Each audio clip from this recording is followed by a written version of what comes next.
महिला उत्थान की नई पेशकश आध्यात्मिक सफर। हम कथा सुना दे संत रूप भगवान की, अति मधुर है गाथा साई आशा राम की। ये एक भक्ति की व्यथा है जो उसके हृदय से निकली है। ये क्योंकि मीडिया जो भी दिखा रहा है वो सत्य नहीं है। बापूजी की जो सच्चाई है उसको देखेंगे। निष्कलंक बापू पे दुष्टों ने झूठा दोष लगाया कि अब तो ऐसा कलयुग आया। पर हमारा समाज इस बात पे ध्यान नहीं दे रहा कि क्यों संतों पर ही आरोप लगते हैं। आध्यात्मिक सफर जो वीसीडी निकली है, ये वो सच है जिसे काव्य में परोकर आप तक पहुंचाने का प्रयास किया गया है।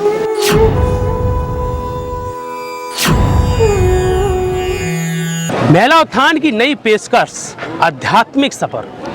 संत आसाराम जी बापू के ऊपर जो जुल्म की गाथाएं ढाई जा रही हैं, करोड़ों लोगों की आवाज को जो रौंदा जा रहा है, उसका एक सफर, और उस सफर को फिल्मांकन किया है महिला उत्थान मंडल के कार्यकर्ताओं ने, और वो फिल्म लॉन्च की गई है दीपावली के शुभ अवसर पर।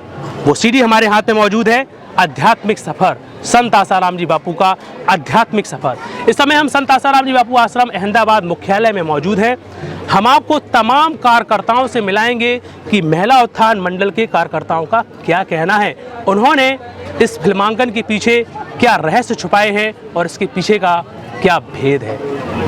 नमस्कार। नमस्कार। महिला उत्थान की पेशकश आध्यात्मिक सफर जो वीसीडी बनाई गई है, मूवी बनाई गई है, तो इसके पीछे क्या उद्देश्य है? इस आध्यात्मिक सफ़र के पीछे का उद्देश्य यही है कि पूरे समाज में जन जन तक पूज्य श्री की सत्यता पहुँचे, क्योंकि मीडिया जो भी दिखा रहा है वो सत्य नहीं है।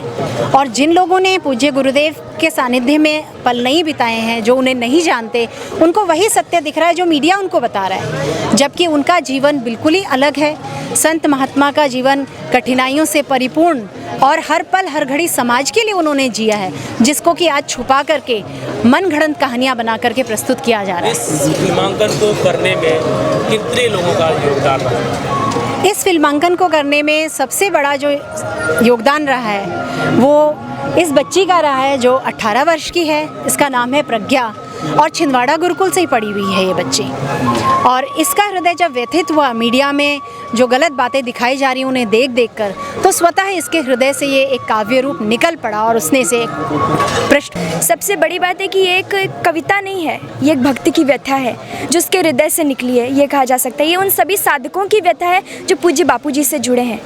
मेरे बारे में बताऊं तो 11 वर्ष की उम्र में मुझे मेरे माता पिता ने दीक्षा दिलाई।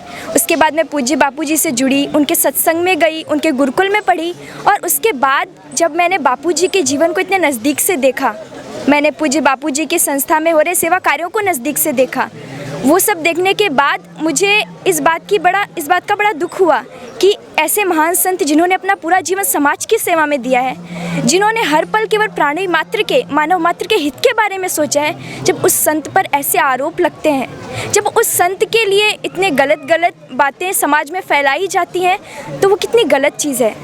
आपको क्या लगता है, आप जो ये वीडियो विश्लेषण करके समाज के सामने रख रहे हैं, इससे कुछ परिवर्तन आएगा?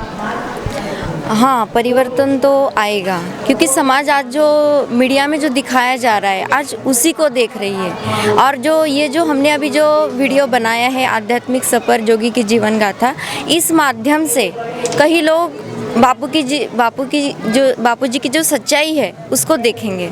जब लव कुश ने माता सीता की गाथा गाई थी और जन जन को जागृत किया था, तो हम भी तो बापूजी के बच्चे बच्चियां हैं। हमारे पिता पर, वो हमारे परम पिता हैं, उन पर ऐसे आरोप लगे हैं तो हमारा हृदय व्यथित है, तो क्या हमारे हृदय की भाषा दूसरे नहीं समझेंगे? और सच्चाई जानने के बाद में क्या लोगों की आंखें नहीं खुलेंगी? हमारा पूरा समाज जो कि सच्चाई को, पूज्य बापूजी की सच्चाई को जानता है, वो आवाज़ उठा रहा है, लेकिन मीडिया का जो पूरे समाज के सामने मीडिया जिस तरह से प्रदर्शित कर रहा है निगेटिविटी, नकारात्मकता बापूजी के विरुद्ध, तो ये सबसे बड़ा कारण है कि आज इतने 3 साल होने के बाद भी पूज्य बापूजी को रिहा नहीं किया गया। और सब जानते हैं कि आज हिंदू संस्कृति को बचाने के लिए सबसे ज़्यादा और हर क्षेत्र में अगर काम किया है तो वो है पूज्य संत श्री आशाराम जी बापू। और जैसे कि अन्य 3 संस्कृतियाँ समाप्त हो चुकी हैं, धराशायी हो चुकी हैं, तो पाश्चात्य जगत ये चाहता है कि भारतीय सनातन संस्कृति भी समाप्त कर दी जाए और उसी षड्यंत्र के तहत ये सब कार्य हो रहा है। सबसे बड़ी बात तो ये है कि हमेशा से संतों पर आरोप लगते आ रहे हैं। अभी भी हम देखें तो साध्वी प्रज्ञा पर आरोप लगा, जगत गुरु शंकराचार्य पर आरोप लगा, पर हमारा समाज इस बात पे ध्यान नहीं दे रहा कि क्यों संतों पर ही आरोप लगते हैं, क्यों हमेशा उनको ही निशाने पर रखा जाता है। इसका सबसे बड़ा कारण ये है कि हमारी भारतीय संस्कृति को नष्ट करने का ये बहुत बड़ा षड्यंत्र है और आज उसी षड्यंत्र के लाइन में, उसी षड्यंत्र के तहत पूज्य बापूजी पर आरोप लगाया गया है। और यदि समाज आज भी पूज्य बापूजी पर लगे आरोप के बाद भी नहीं जागा तो इसका पूरे भारत को, पूरे मानव मात्र को बहुत बड़ा भुगतान करना पड़ेगा। जहाँ तक विरोध प्रदर्शन की बात है तो कई जगह छोटे छोटे विरोध प्रदर्शन हुए हैं, लेकिन यदि संगठित होकर के विरोध प्रदर्शन हो जाए तो उसका अलग ही असर प्राप्त होगा। परंतु संगठित होकर विरोध प्रदर्शन के लिए हम सबको आज तक पूज्य श्री ने केवल शांति का पाठ पढ़ाया है और हमारी भारतीय सनातन संस्कृति भी कहती है कि पूरे समाज में शांति, अमन, चैन बना रहे, इसीलिए हमारे साधक भाई बहन आज तक शांत हैं। जिस तरीके से शांति की बात कही गई, ये वो शांति शब्द है जो आज हमारे देश के अध्यात्म की रगों में, DNA में मौजूद रहता है। ये शांति शब्द आपको मात्र संतों की उदारता में ही दिख सकता है।